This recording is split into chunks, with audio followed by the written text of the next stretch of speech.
KaraokeBooks. Father Sergius. Leo Tolstoy. Translated by Louise Maude, Aylmer Maude. Audiobook. Part 3. At carnival time, in the 6th year of Sergius' life at the Hermitage, a merry company of rich people, men and women from a neighboring town, made up a troika party, after a meal of carnival pancakes and wine. The company consisted of 2 lawyers, a wealthy landowner, an officer, and 4 ladies. One lady was the officer's wife, another the wife of the landowner, the third his sister, a young girl, and the fourth a divorcee, beautiful, rich, and eccentric, who amazed and shocked the town by her escapades. The weather was excellent and the snow-covered roads smooth as a floor. They drove some 7 miles out of town, and then stopped and consulted as to whether they should turn back or drive farther. "But where does this road lead to?" asked Makovkina, the beautiful divorcee. "To Tambov, 8 miles from here," replied one of the lawyers, who was having a flirtation with her. "And then where?" "Then on to L, past the monastery." "Where that Father Sergius lives?" "Yes." "Kasatsky, the handsome hermit?" "Yes." "Mesdames et messieurs, let us drive on and see Kasatsky. We can stop at Tambov and have something to eat. But we shouldn't get home tonight." "Never mind, we will stay at Kasatsky. Well, there is a very good hostelry at the monastery. I stayed there when I was defending Makin. No, I shall spend the night at Kasatsky. "Impossible. Even your omnipotence could not accomplish that." "Impossible? Will you bet?" "All right. If you spend the night with him, the stake shall be whatever you like." "A discretion. But on your side too." "Yes, of course. Let us drive on." Vodka was handed to the drivers, and the party got out a box of pies, wine, and sweets for themselves. The ladies wrapped up in their white dogskins. The drivers disputed as to whose troika should go ahead, and the youngest, seating himself sideways with a dashing air, swung his long knout and shouted to the horses. The troika bells tinkled and the sledge runners squeaked over the snow. The sledge swayed hardly at all. The shaft horse, with his tightly bound tail under his decorated breech band, galloped smoothly and briskly. The smooth road seemed to run rapidly backwards, while the driver dashingly shook the reins. One of the lawyers and the officer sitting opposite talked nonsense to Makovkina.'s neighbor, but Makovkina herself sat motionless and in thought, tightly wrapped in her fur. Always the same and always nasty. The same red shiny faces smelling of wine and cigars. The same talk, the same thoughts, and always about the same things. And they are all satisfied and confident that it should be so, and will go on living like that till they die. But I can T. It bores me. I want something that would upset it all and turn it upside down. Suppose it happened to us as to those people at Saratov, was it? Who kept on driving and froze to death. What would our people do? How would they behave? Basely, for certain. Each for himself. And I too should act badly. But I at any rate have beauty. They all know it. And how about that monk? Is it possible that he has become indifferent to it? No. That is the one thing they all care for, like that cadet last autumn. What a fool he was. "Ivan Nikolaevich," she said aloud. "What are your commands? How old is he?" "Who?" "Kasatsky. Over 40, I should think." "And does he receive all visitors?" "Yes, everybody, but not always." "Cover up my feet." "Not like that, how clumsy you are." "No. More like that. But you need not squeeze them." So they came to the forest where the cell was. Makovkina got out of the sledge, and told them to drive on.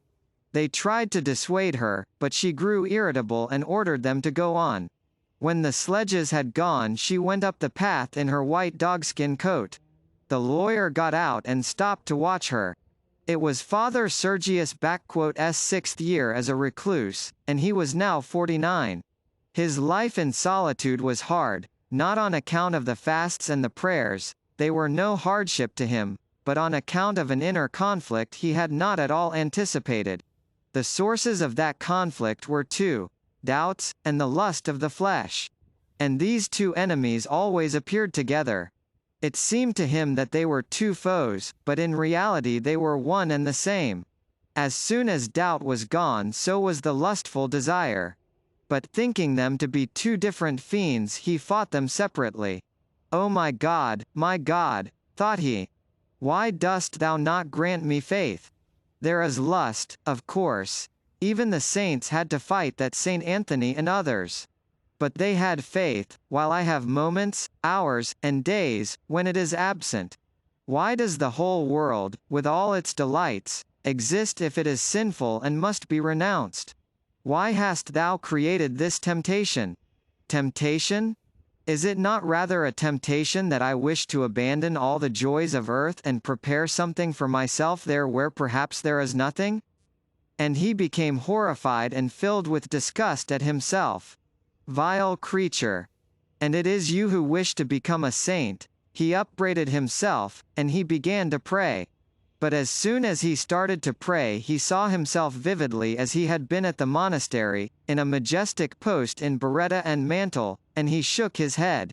No, that is not right. It is deception. I may deceive others, but not myself or God. I am not a majestic man, but a pitiable and ridiculous one. And he threw back the folds of his cassock and smiled as he looked at his thin legs in their underclothing. Then he dropped the folds of the cassock again and began reading the prayers, making the sign of the cross and prostrating himself. "Can it be that this couch will be my bier?" he read. And it seemed as if a devil whispered to him, "A solitary couch is itself a bier." Falsehood! And in imagination he saw the shoulders of a widow with whom he had lived. He shook himself, and went on reading. Having read the precepts, he took up the Gospels, opened the book, and happened on a passage he often repeated and knew by heart: "Lord, I believe. Help thou my unbelief," and he put away all the doubts that had arisen. As one replaces an object of insecure equilibrium, so he carefully replaced his belief on its shaky pedestal and carefully stepped back from it so as not to shake or upset it. The blinkers were adjusted again and he felt tranquilized, and repeating his childhood prayer, "Lord, receive me, he felt not merely at ease, but thrilled and joyful. He crossed himself and lay down on the bedding on his narrow bench, tucking his summer cassock under his head. He fell asleep at once, and in his light slumber he seemed to hear the tinkling of sledge bells. He did not know whether he was dreaming or awake, but a knock at the door aroused him. He sat up, distrusting his senses, but the knock was repeated. Yes, it was a knock close at hand, at his door, and with it the sound of a woman's voice. My God! Can it be true, as I have read in the lives of the saints, that the devil takes on the form of a woman? Yes, it is a woman's voice. And a tender, timid, pleasant voice. Phooey! And he spat to exorcise the devil. No, it was only my imagination, he assured himself, and he went to the corner where his lectern stood, falling on his knees in the regular and habitual manner which of itself gave him consolation and satisfaction. He sank down, his hair hanging over his face, and pressed his head, already going bald in front, to the cold damp strip of drugget on the draughty floor. He read the psalm old Father Pimon had told him warded off temptation. He easily raised his light and emaciated body on his strong sinewy legs and tried to continue saying his prayers, but instead of doing so he involuntarily strained his hearing. He wished to hear more. All was quiet. From the corner of the roof regular drops continued to fall into the tub below. Outside was a mist and fog eating into the snow that lay on the ground. It was still, very still. And suddenly there was a rustling at the window and a voice, that same tender, timid voice, which could only belong to an attractive woman, said, Let me in, for Christ's sake. It seemed as though his blood had all rushed to his heart and settled there. He could hardly breathe. Let God arise and let his enemies be scattered. But I am not a devil. It was obvious that the lips that uttered this were smiling.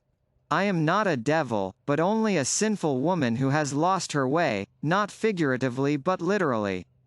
She laughed. I am frozen and beg for shelter.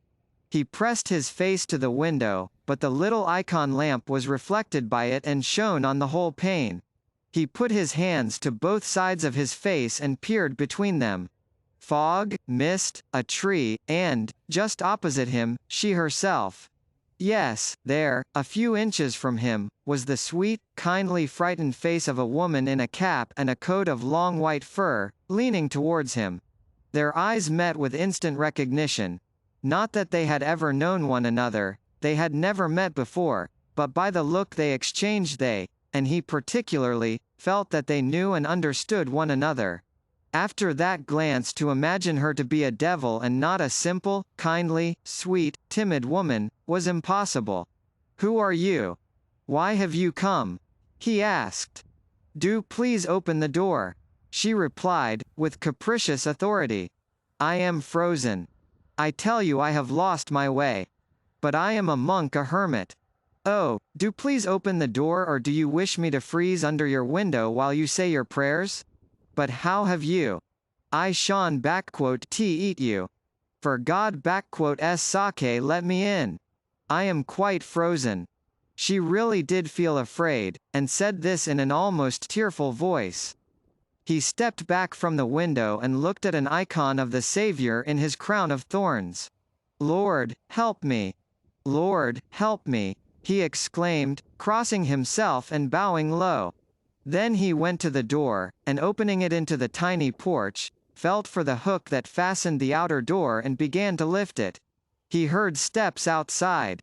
She was coming from the window to the door. Ah, she suddenly exclaimed, and he understood that she had stepped into the puddle that the dripping from the roof had formed at the threshold. His hands trembled, and he could not raise the hook of the tightly closed door. Oh, what are you doing? Let me in. I am all wet. I am frozen. You are thinking about saving your soul and are letting me freeze to death. He jerked the door towards him, raised the hook, and without considering what he was doing, pushed it open with such force that it struck her. Oh, pardon, he suddenly exclaimed, reverting completely to his old manner with ladies. She smiled on hearing that pardon. He is not quite so terrible, after all, she thought. It's all right. It is you who must pardon me, she said, stepping past him. I should never have ventured, but such an extraordinary circumstance. If you please, he uttered, and stood aside to let her pass him. A strong smell of fine scent, which he had long not encountered, struck him. She went through the little porch into the cell where he lived. He closed the outer door without fastening the hook, and stepped in after her. Lord Jesus Christ, Son of God, have mercy on me a sinner. Lord, have mercy on me a sinner, he prayed unceasingly, not merely to himself but involuntarily moving his lips. If you please, he said to her again. She stood in the middle of the room, moisture dripping from her to the floor as she looked him over. Her eyes were laughing. Forgive me for having disturbed your solitude. But you see what a position I am in. It all came about from our starting from town for a sledge drive, and my making a bet that I would walk back by myself from the Vorobevka to the town. But then I lost my way, and if I had not happened to come upon your cell. She began lying, but his face confused her so that she could not continue, but became silent. She had not expected him to be at all such as he was. He was not as handsome as she had imagined, but was nevertheless beautiful in her eyes. His grayish hair and beard, slightly curling, his fine, regular nose, and his eyes like glowing coal when he looked at her, made a strong impression on her. He saw that she was lying. Yes, so, said he, looking at her and again lowering his eyes. I will go in there, and this place is at your disposal. And taking down the little lamp, he lit a candle, and bowing low to her went into the small cell beyond the partition, and she heard him begin to move something about there. Probably he is barricading himself in from me, she thought with a smile, and throwing off her white dogskin cloak she tried to take off her cap, which had become entangled in her hair and in the woven kerchief she was wearing under it. She had not got it all wet when standing under the window, and had said so only as a pretext to get him to let her in. But she really had stepped into the puddle at the door, and her left foot was wet up to the ankle and her overshoe full of water. She sat down on his bed, a bench only covered by a bit of carpet, and began to take off her boots. The little cell seemed to her charming. The narrow little room, some 7 feet by 9, was as clean as glass. There was nothing in it but the bench on which she was sitting, the bookshelf above it, and a lectern in the corner. A sheepskin coat and a cassock hung on nails by the door. Above the lectern was the little lamp and an icon of Christ in his crown of thorns. The room smelt strangely of perspiration and of earth. It all pleased her, even that smell. Her wet feet, especially one of them, were uncomfortable, and she quickly began to take off her boots and stockings without ceasing to smile, pleased not so much at having achieved her object as because she perceived that she had abashed that charming, strange, striking, and attractive man. He did not respond, but what of that? She said to herself. Father Sergius. Father Sergius. Or how does one call you? What do you want? Replied a quiet voice. Please forgive me for disturbing your solitude, but really I could not help it. I should simply have fallen ill. And I don't know that I shan't now. I am all wet and my feet are like ice. Pardon me, replied the quiet voice. I cannot be of any assistance to you. I would not have disturbed you if I could have helped it. I am only here till daybreak. He did not reply and she heard him muttering something, probably his prayers. You will not be coming in here? She asked, smiling. For I must undress to dry myself. He did not reply, but continued to read his prayers. Yes, that is a man, thought she, getting her dripping boot off with difficulty. She tugged at it, but could not get it off. The absurdity of it struck her and she began to laugh almost inaudibly. But knowing that he would hear her laughter and would be moved by it just as she wished him to be, she laughed louder, and her laughter, gay, natural, and kindly, really acted on him just in the way she wished. Yes, I could love a man like that, such eyes and such a simple noble face, and passionate too despite all the prayers he mutters, thought she. You can deceive a woman in these things. As soon as he put his face to the window and saw me, he understood and knew. The glimmer of it was in his eyes and remained there. He began to love me and desired me. Yes, desired, said she, getting her overshoe and her boot off at last and starting to take off her stockings. To remove those long stockings fastened with elastic it was necessary to raise her skirts. She felt embarrassed and said, Don come in. But there was no reply from the other side of the wall. The steady muttering continued and also a sound of moving. He is prostrating himself to the ground, no doubt, thought she. But he won bow himself out of it. He is thinking of me just as I am thinking of him. He is thinking of these feet of mine with the same feeling that I have. And she pulled off her wet stockings and put her feet up on the bench, pressing them under her. She sat a while like that with her arms round her knees and looking pensively before her. But it is a desert, here in this silence. No one would ever know. She rose, took her stockings over to the stove, and hung them on the damper. It was a queer damper, and she turned it about, and then, stepping lightly on her bare feet, returned to the bench and sat down there again with her feet up. There was complete silence on the other side of the partition. She looked at the tiny watch that hung round her neck. It was 2:00 clock. Our party should return about 3. She had not more than an hour before her. Well, am I to sit like this all alone? What nonsense!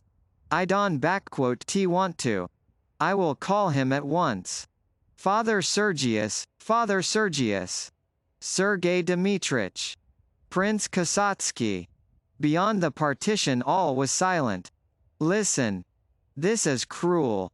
I would not call you if it were not necessary. I am ill. I don't know what is the matter with me, she exclaimed in a tone of suffering. Oh. Oh, she groaned, falling back on the bench. And strange to say, she really felt that her strength was failing, that she was becoming faint, that everything in her ached, and that she was shivering with fever. Listen. Help me. I don't know what is the matter with me. Oh. Oh. She unfastened her dress, exposing her breast, and lifted her arms, bare to the elbow. Oh.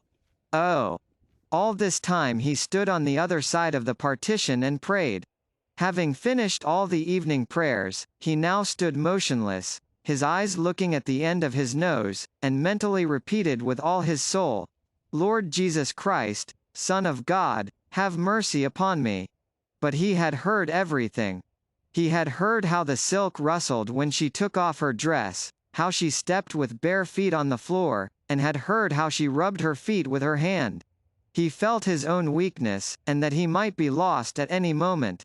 That was why he prayed unceasingly. He felt rather as the hero in the fairy tale must have felt when he had to go on and on without looking round. So Sergius heard and felt that danger and destruction were there, hovering above and around him, and that he could only save himself by not looking in that direction for an instant. But suddenly the desire to look seized him. At the same instant she said, This is inhuman. I may die. Yes, I will go to her, but like the saint who laid one hand on the adulteress and thrust his other into the brazier. But there is no brazier here. He looked round. The lamp. He put his finger over the flame and frowned, preparing himself to suffer. And for a rather long time, as it seemed to him, there was no sensation, but suddenly, he had not yet decided whether it was painful enough. He writhed all over, jerked his hand away, and waved it in the air. No, I can stand that. For God sake come to me. I am dying. Oh. Well, shall I perish? No, not so. I will come to you directly, he said, and having opened his door, he went without looking at her through the cell into the porch where he used to chop wood. There he felt for the block and for an axe which leant against the wall. Immediately, he said, and taking up the axe with his right hand he laid the forefinger of his left hand on the block, swung the axe, and struck with it below the second joint. The finger flew off more lightly than a stick of similar thickness, and bounding up, turned over on the edge of the block and then fell to the floor. He heard it fall before he felt any pain, but before he had time to be surprised he felt a burning pain and the warmth of flowing blood. He hastily wrapped the stump in the skirt of his cassock, and pressing it to his hip went back into the room, and standing in front of the woman, lowered his eyes and asked in a low voice, What do you want? She looked at his pale face and his quivering left cheek, and suddenly felt ashamed. She jumped up, seized her fur cloak, and throwing it round her shoulders, wrapped herself up in it. I was in pain. I have caught cold. Father Sergius, He let his eyes, shining with a quiet light of joy, rest upon her, and said, Dear sister, why did you wish to ruin your immortal soul? Temptations must come into the world, but woe to him by whom temptation comes. Pray that God may forgive us. She listened and looked at him. Suddenly she heard the sound of something dripping. She looked down and saw that blood was flowing from his hand and down his cassock. What have you done to your hand? She remembered the sound she had heard, and seizing the little lamp ran out into the porch. There on the floor she saw the bloody finger. She returned with her face paler than his and was about to speak to him, but he silently passed into the back cell and fastened the door. Forgive me, she said. How can I atone for my sin? Go away. Let me tie up your hand. Go away from here. She dressed hurriedly and silently, and when ready sat waiting in her furs. The sledge bells were heard outside. Father Sergius, forgive me. Go away. God will forgive. Father Sergius. I will change my life. Do not forsake me. Go away. Forgive me and give me your blessing. In the name of the Father and of the Son and of the Holy Ghost. She heard his voice from behind the partition. Go. She burst into sobs and left the cell. The lawyer came forward to meet her. Well, I see I have lost the bet. It can be helped. Where will you sit? It is all the same to me. She took a seat in the sledge, and did not utter a word all the way home.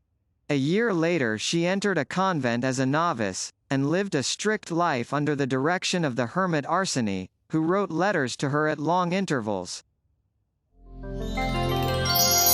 KaraokeBooks.